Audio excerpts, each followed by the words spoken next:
What is stage 3 perimenopause? Well, shocker, there is no stage 3 perimenopause, and I think that's wrong. So, this video is going to be all about why I think the staging needs to be updated, why I think there should be a stage 3 perimenopause, where that would put you on your journey into becoming postmenopausal, the common symptoms, and the labs to expect. Hi, my name is Dr. Carrie Jones. You're going to want to hit that subscribe button because I know that hormones can feel like herding cats, and I am here to help. So let's talk about staging. So first of all, I have other videos all about staging that I strongly suggest you go back and watch, especially if you were in the earlier stages, stage 1, or maybe progressed into stage 2. Now, stage 3 perimenopause doesn't exist, but here's what I'm arguing that it does, should, and the guidelines should change because it's going to relate to the way maybe you anticipate what's coming up or the treatment that you're going to advocate for yourself. So there is a workshop that happened. It's called the STRAW, or the Staging of Reproductive Aging Workshop. And that's where they decided where you fall on the stages. Are you in stage 1, stage 2? Then you get your last menstrual period ever, but we actually don't know it's your last menstrual period.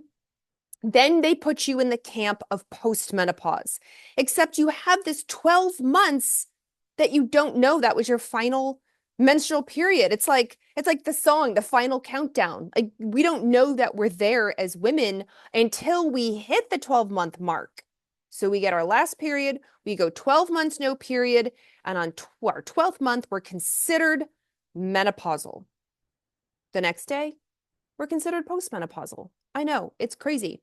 So here's what I'm arguing. I think it's helpful for women to know if they are in stage 3 perimenopause, meaning in stage 2 perimenopause, you've skipped your period by 60 days, but you can get it again. You could skip your period for 60 days, and then you may get 2 periods in a month. That puts you in stage 2. But let's say you're listening to this and you've skipped your period for 9 months, 10 months, 11 months. You're almost there. You're almost at the 12-month mark. I feel like that deserves its own stage. And here's why. The longer you go with no period, the less hormone your body is exposed to. And if you want hormone therapy as part of your therapy, this is important to know. This is a gray area for a lot of practitioners on to treat or not to treat. That is the question. You stop your period and then you start skipping months, which means you're skipping months with hormone essentially going to your brain and your bones and your heart and your skin and everything, your hair, your nails, how it affects your sleep, your digestion.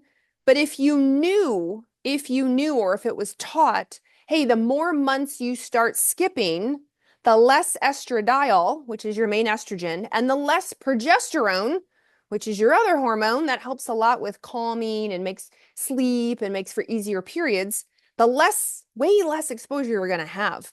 So now as a doctor, I'm starting to think, oh, you just told me you've gone 6 months, 9 months, 10 months with no period. No wonder you're having all the symptoms you're having. And why would I make you wait longer for hormones if you're a candidate for hormones? But if you're not a candidate for hormones or you don't want them, why would I make you wait for any kind of therapy we implement? There is a camp out there that feels you shouldn't implement anything until you get to the 12-month mark. Don't do any hormones, wait until you're postmenopausal, and then start. I'm not in that camp. I believe that when you don't have hormones through your body or you haven't made any kind of interventions, whether it's herbal or nutrition or fiber or exercise or sleep or stress or whatever it is, if you don't make any intervention in that critical time period, it could really put you behind the 8 ball. And I don't want that for you.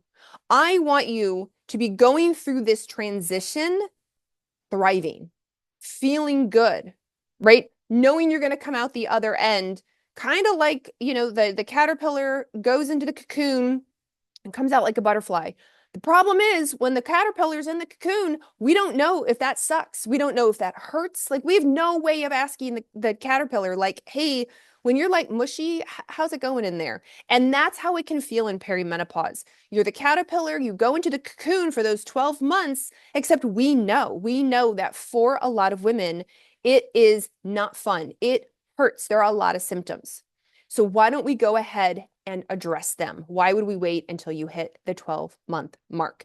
And that's why by knowing if you are solidly getting into stage 3, if you said to your practitioner, hey, look, I haven't had a period for 10 months, 8 months, 6 months. So more than stage 2, which is just skipping for 60 days or 2 months, but maybe you've been going back and forth. You skip a couple months, you get your period. Skip a couple months, you get your period. And now all of a sudden you haven't had your period in a long while. Why would I make you wait? We want your practitioner to go, oh, you haven't had hormone, your poor bones, right? You're no wonder you're so symptomatic. Let's address it right now. I'm not gonna make you wait another couple months till you hit month 12. Let's address this now. So the common symptoms, if you are not on any therapy of any sort whatsoever, once you hit this, what I'm going to refer to as stage 3, you're in the final countdown. You haven't had a period in 12 months. The common symptoms are usually due to very low levels of estrogens and progesterone. So oftentimes the hot flashes and night sweats, if they're going to happen, absolutely are going to happen here. The insomnia, the brain fog, the fatigue, the mood changes hair, changes in skin, changes in your immune system. If you're struggling with any kind of autoimmune, you may notice that your symptoms or your labs are starting to change. You may notice thyroid issues, especially if you already have a thyroid issue. You may notice the genitourinary symptoms really show up here. So pain with intercourse, vaginal pain, vaginal dryness. You may notice vaginal infections out of nowhere, bladder infections out of nowhere. You may notice that you don't have as much control over your bladder as you used to. Now, don't let somebody chalk that up to, oh, well, you had kids, no wonder. Is it getting worse? Hormones play a big role in your whole pelvic area.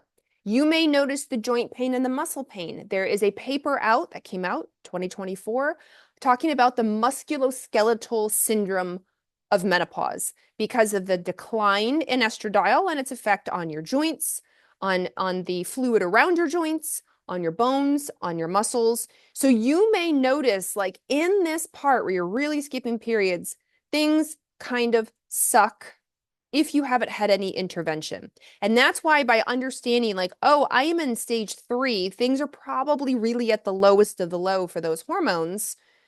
The next step is you're going to be postmenopausal. Now, the entire purpose of this is to reduce risks and promote not only longevity, but health span. I want to reduce your risk of cancer. I want to reduce your risk of falls, fractures, osteoporosis. I want to reduce your risk of neurodegenerative disorders. So think of brain stuff. I want to reduce your risk of cardiometabolic disease. So heart disease, diabetes, prediabetes, metabolic syndrome. We need to reduce these risks because we know when women move through the menopausal transition and become fully postmenopausal, these risks go up. This transition that's occurring increases, unfortunately, our risk for these things. So by knowing that you've sort of transitioned into stage 3 that I'm calling it, then it can help you take control, take action, or talk with your practitioner. Like, I am that much closer to being postmenopausal. What are we going to do? What are my options? What do I need to double down on? What labs do I need? If it's been a while since you had your glucose, a hemoglobin A1C, which goes with your metabolic health, it's similar to glucose. Cholesterol. When was the last time you had your cholesterol done? Vitamin D. When was the last time your vitamin D was checked? Your thyroid. I mentioned thyroid earlier. Thyroid can kind of go kaput for a lot of women in this transition. So when was the last time your thyroid was checked? And if you're thinking just a couple years ago, not a big deal, but a couple years ago you were stage 2.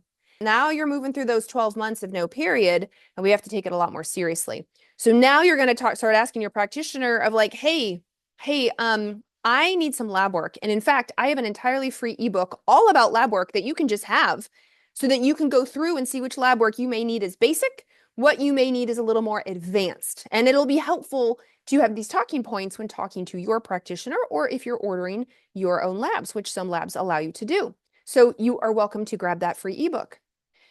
So by understanding that I feel that there's this extra stage, this extra in between, you and I, we can be more proactive. We can really get more into that like health span, not just longevity. Now, I also understand, here's the caveat of this area. You were to go 12 months of no period, and then you're considered menopausal. When you've had 12 consecutive months, no period, you're menopausal. But what happens if you're listening to this and you go, I went 9 months and I got my period? Yeah, you have to start the count over. We have to start the count all over. If I, was the goddess of the guidelines, I would still argue you are in this stage, the final countdown stage, stage 3, whatever we want to call it. I would argue that, but we have to start the count over and then get you to 12 months of no period, and then we're considered the next postmenopausal. If you're listening to this and you're thinking like, that's great, but none of this applies to me because I don't get a period. Maybe you've had a hysterectomy and your uterus is gone. Maybe you have an IUD with such as the Mirena or the Kyleena or the Skyla. A progestin IUD, the copper does not count. The copper, you usually still get your period. But maybe the Mirena, for a lot of women, they don't. It affects the inner lining of the uterus, and then they don't bleed, so they don't get a period. But your ovaries are still working. So now if you've had your uterus removed or you have a Mirena IUD, we have to just do a little bit extra workup. So we don't actually know where you're at, but we can do a lab test called FSH, follicle stimulating hormone, if knowing how far along you are is really helpful for you. If you and your practitioner are like, yeah, we do kind of need to know what your FSH is, follicle stimulating hormone, it's a blood test. If it's in the double digits, once it crosses from 10 to 11 and getting into the double digits, then I know you're really moving into perimenopause. Once you get above 25, heading to 40, then I'm like, okay, now we are, especially as you get up to 40, now I know that you are postmenopausal. But once you cross that threshold of 25, your ovaries are not really working anymore. So I do want to add that caveat on to people listening to this thinking, I mean, if I had a uterus, I might get my period. Yeah, we have to, all the guidelines around getting your period, I'm fully aware. Again, if I was the goddess of the guidelines, I would update it to not have the whole basis around getting your period or not, but I am not the goddess of the guidelines. But I am advocating for, if you are in this stage where you haven't had your period in 5 months, 6 months, 9 months, 10 months, 11 months, you're almost there. You're almost there. And being almost there means we have to be extra diligent with you, because I don't want you at risk for any of these chronic diseases. And I don't want you having any of the symptoms that you're probably experiencing regularly if you're not having any kind of intervention. Now, if you recall, part of intervention can include herbs or nutrients, dietary changes, fiber, exercise, sleep, stress support. I call those the foundations. Now, if you haven't been, now is the absolute time to dial in those foundations as best that you can. And if you are a candidate for hormones or want hormones, now is definitely the time, I think, to ask your practitioner about, to advocate for. Like, hey, I haven't had a period in 6 months, 9 months. I'm really struggling with all the symptoms of low hormone. Is it time for me to start hormones? I would like to start on hormones. And I think that's 100% reasonable. Why would I make you wait until you got 12 full months to go, oh, okay, you haven't had them the last year, and now after 12 months of nothing, now you can have hormones. I'm in the camp that we don't do that. I meet you where you're at, and I want you to hit butterfly status versus caterpillar, sludgy in the cocoon status, right? Sooner rather than later. I want you hitting that butterfly status and feeling great out the other end. So I hope this was helpful. Like I said, stage 3 doesn't technically exist, but I do feel we need to change some of these guidelines, because it does, the part where you're 12 months no period, according to the STRAW guideline, that workshop, puts you in the postmenopausal section as opposed to the perimenopausal. And I'm like, but some people get their period randomly at month 10 or month 9 or month 11, which is not fair. But so that still technically considers you perimenopausal, but no matter what, we have to address and deal with and support all your symptoms, reducing risk for chronic disease, etc. So definitely, if you have any questions, comment below, hit that like button and subscribe, because I know hormones can absolutely feel like herding cats, and I am here to help.